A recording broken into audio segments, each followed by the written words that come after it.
Vaheguru Ji Ka Khalsa, Vaheguru Ji Ki Fateh, bienvenue à vous mes amis. Aujourd'hui je souhaitais aborder avec vous la question de la création des liens spirituels. Qu'est-ce que c'est qu'un lien spirituel? Comment est-ce qu'il s'établit? Comment est-ce qu'il se crée?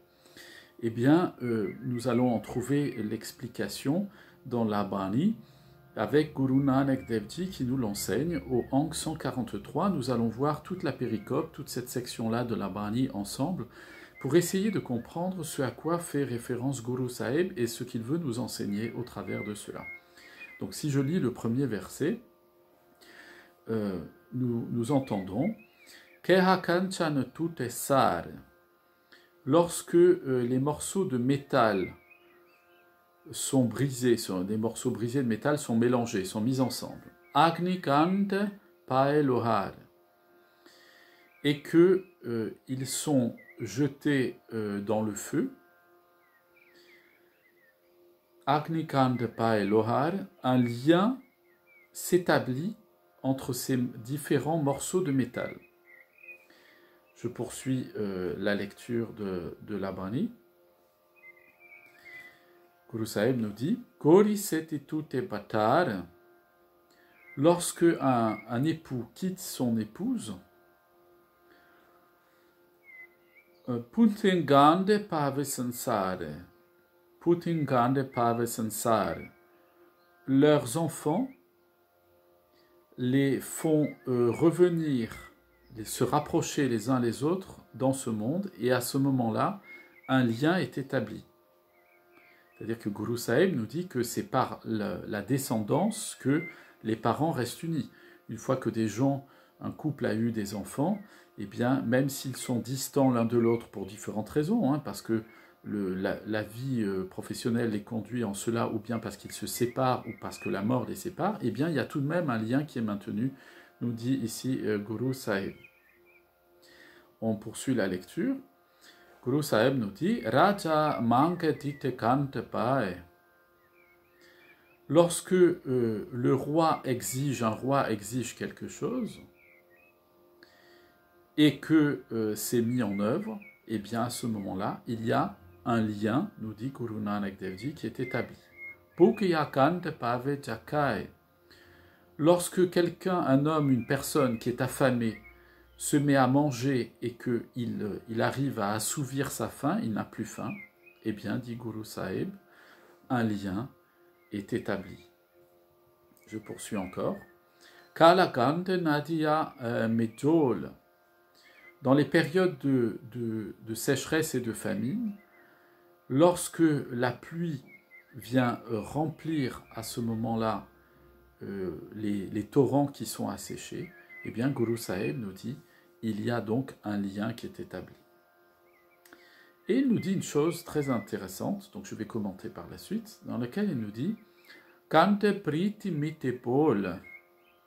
Il y a un lien qui est établi entre les mots courtois, les mots délicats, on pourrait dire les mots remplis de douceur, et l'amour. Donc Guru Sahib attire notre attention sur le fait que entre le désir et l'accomplissement du désir, mais également entre l'attente et la satisfaction de l'attente, ce qui est une manière un peu plus neutre de le dire, mais également entre ce que l'on est et ce qui est attendu de nous, eh bien à chaque fois que ces deux aspects se rejoignent l'un envers l'autre, il y a un lien spirituel qui est établi. Et Guru Sahib va plus loin encore, il nous dit Pedakante pole satchkoe. Quand on dit la vérité, eh bien, il nous dit il y a un lien qui s'opère avec les enseignements sacrés, les saintes écritures. Donc Satch ici, la vérité, c'est la réalité. C'est-à-dire que quand on se met à parler en vérité, c'est-à-dire à avoir un discours qui correspond au réel, eh bien, on se trouve en lien spirituel avec la parole révélée par le Seigneur Vaheguru. Et il nous dit encore, Moyakante nekisat hoe. Au travers de la bonté que quelqu'un manifeste, et donc une sorte de bonté réelle, c'est pas une bonté qui est feinte.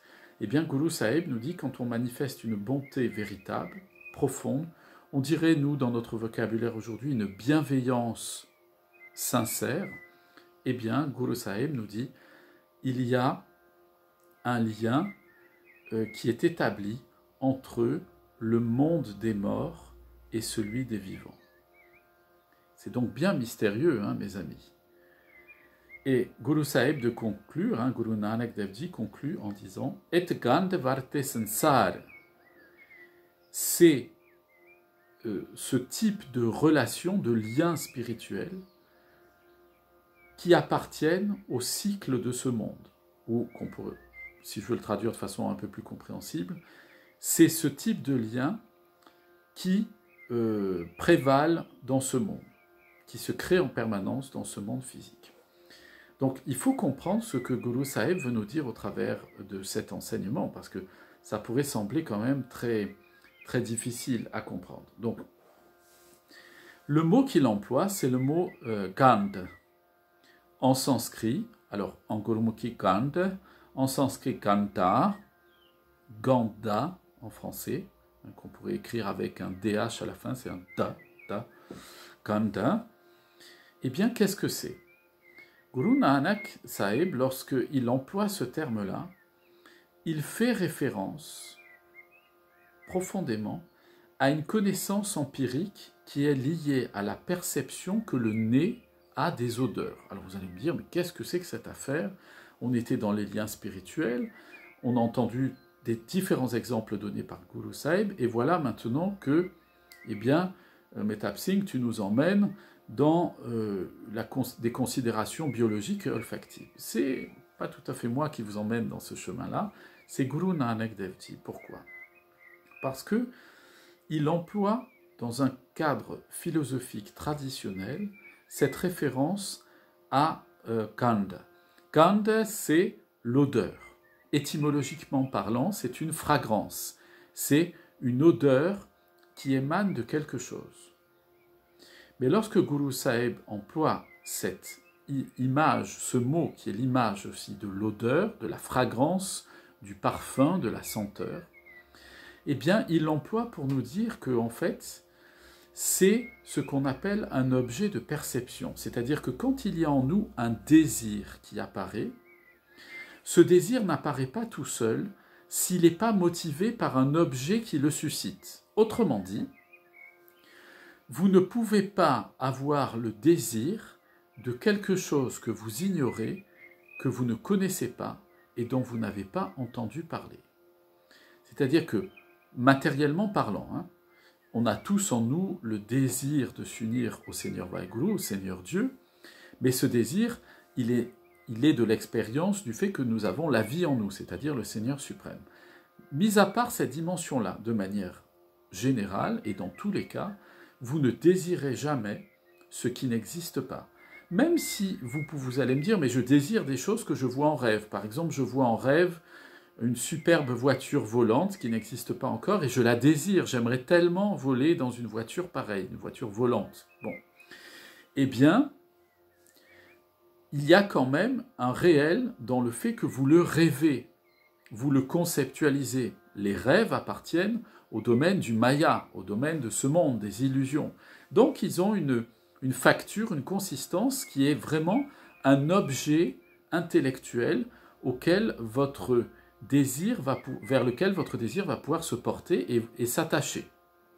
Et bien ça, Guru Sahib nous explique ailleurs dans la Bani que c'est ce qu'on appelle un objet de perception, autrement appelé tanmatra, tanmatra, tanmatra, tanmatra.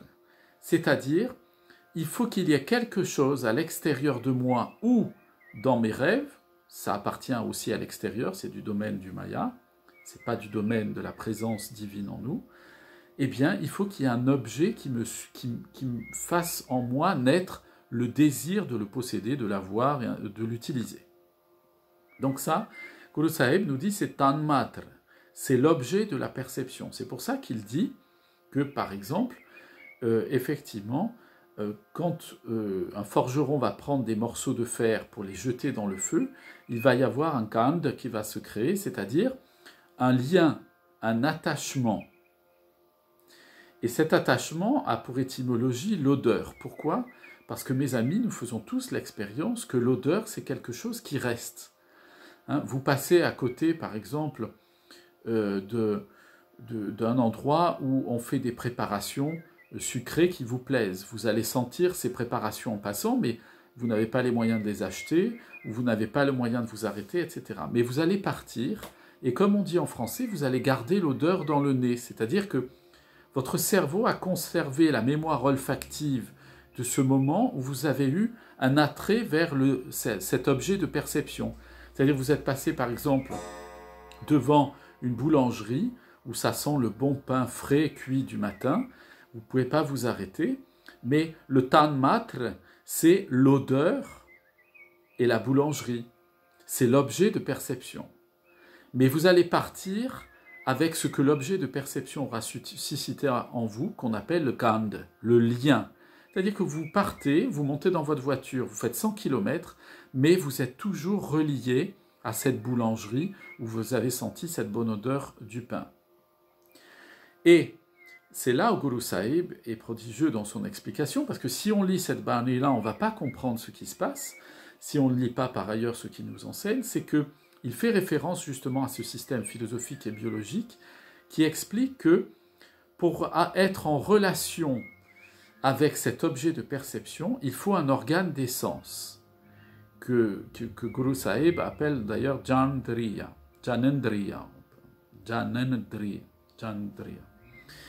qui lui est le moyen par lequel vous percevez. C'est-à-dire c'est à la fois l'air qui porte cette odeur jusqu'à votre nez, et c'est le nez lui-même aussi, Grana, hein, le nez lui-même.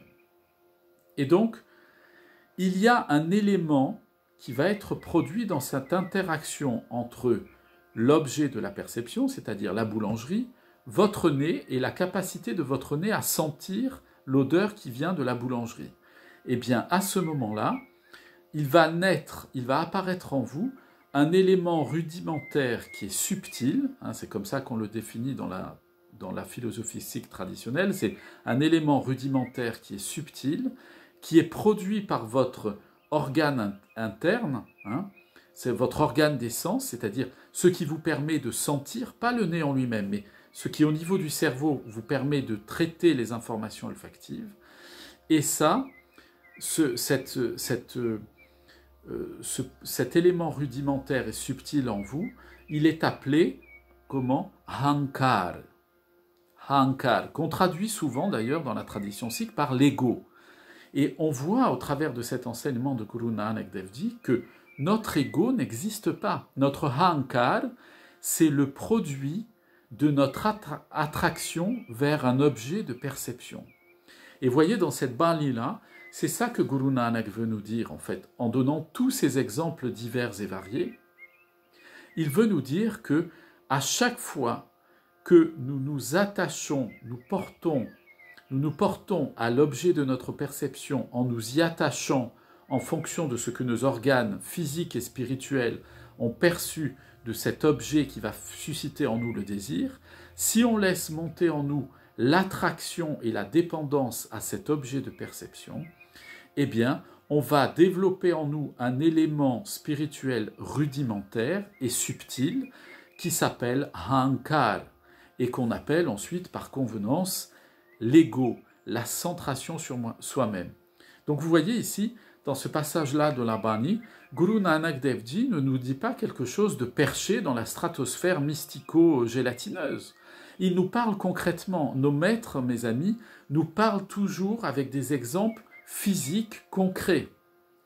Et dans ces exemples physiques et concrets, Guru Nanak Dev Ji emploie ce mot de gand, d'odeur, pour nous faire comprendre que ce qui en nous structure notre ego, c'est le résultat d'un attachement à la perception de nos sens. Autrement dit, nous nous emprisonnons tout seuls, on n'a besoin de personne, pas besoin d'un Satan, d'un démon qui vient nous tenter pour nous emprisonner dans notre égoïsme.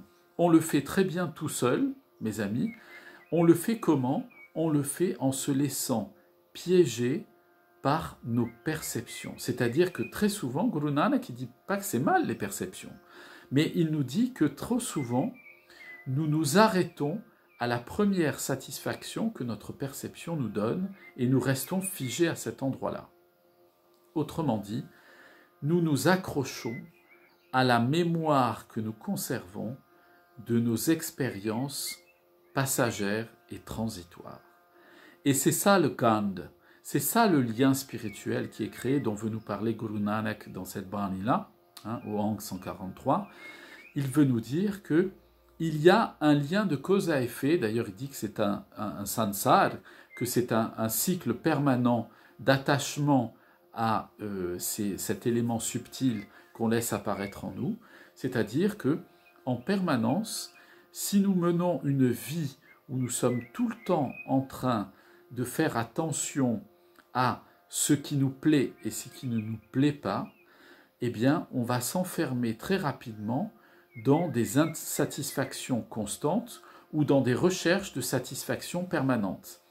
Et dans ce cadre-là, eh bien, mes amis, nous allons nous-mêmes créer à l'intérieur de notre conscience, de notre man, nous allons créer un sansar, une roue infernale de recherche de la satisfaction de choses qui, de toute façon, parce qu'elles sont transitoires, ne nous satisfont jamais. Et donc, nous sommes un peu comme les chiens ou les chats qui, lorsqu'ils sentent un repas qui est en train d'être préparé, et qui va leur convenir, eh bien, que vont-ils faire? Ils vont suivre la marmite, même si elle est vide. Pourquoi? Parce qu'ils se laissent attirer par le gand, par l'odeur. Et pour nous, dans notre vie spirituelle, c'est pareil. Nous passons notre temps à nous laisser attirer par l'odeur des illusions, par l'odeur des choses qui passent, et nous investissons comme si ces odeurs étaient une réalité, comme si nous étions un chien ou un chat, croyant qu'il y a encore quelque chose dans la marmite qui pourrait nous satisfaire. Or, cette marmite, elle est loin, elle est lavée et elle est vide, mais il reste cette odeur subtile qu'on appelle ahankar, c'est-à-dire l'attachement avec une espérance de pouvoir satisfaire cet attachement au travers d'un contact, d'une relation, de la possession d'un objet ou de l'exercice de notre pouvoir. Voilà mes amis, aujourd'hui c'était un peu plus philosophique, ça demande un peu plus de concentration, mais nos maîtres nous enseignent des choses qui sont très subtiles et qui nécessitent d'être expérimentées par la pratique.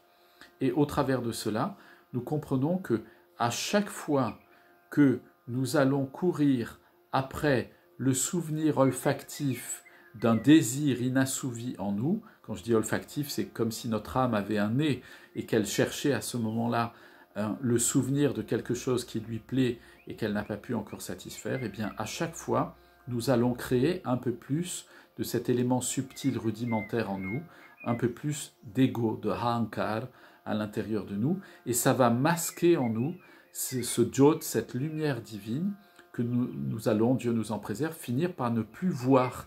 C'est la raison pour laquelle, dans le Kal-Yug, dans notre société actuelle, c'est si difficile pour la plupart de nos contemporains d'entamer une vie spirituelle. Pourquoi? Parce que tout dans la société nous pousse, nous allèche, je faisais référence au chien, au chat, nous allèche, c'est-à-dire nous donne l'odeur de choses qui nous attirent, et nous sommes multi-sollicités olfactivement, c'est-à-dire qu'il y a des désirs qui apparaissent partout, il y a des objets de perception qui apparaissent partout, le dernier iPhone, le dernier ordinateur, la dernière tablette, la dernière chaîne de télé, le dernier vêtement à la mode et ainsi de suite.